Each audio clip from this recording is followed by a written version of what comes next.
Мэр Воркуты исчерпал лимит друзей. Произошло это, к счастью, всего лишь на его странице ВКонтакте. Список их не может перевалить за 10 тысяч из-за технических ограничений. Это сделано для исключения накрутки. Напомним, самый популярный, как выяснилось в Коми, онлайн-чиновник недавно ввел ограничения для пользователей.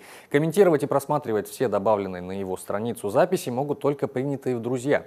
Очевидно, что это и спровоцировало новую волну интереса к его страничке. Ситуацию градоначальник прокомментировал по просьбе журналистов в эфире местной радиостанции. Действительно, я просто не знал, что до 10 тысяч, а дальше уже нельзя принимать. Программа условия такие, что технически не дает, поэтому там, когда 10 тысяч пытался в друзья принять, мне давало ошибку. Вот, потом уже самостоятельно стал кому звонить в интернете, полазил, действительно, 10 тысяч и все. Вот, но потом я, да, информацию разместил, там, может, действительно, не в друзьях, а пользователи, как там правильно? Подписчики, да.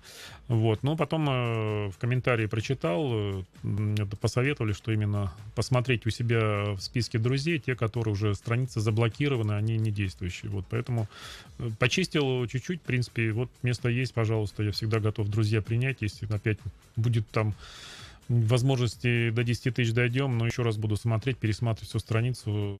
Конечно, очень долго. Итак, дальше 10 тысяч только в подписчики, но и в друзьях оказаться будет можно. Мэр обещал лично пересматривать текущий список.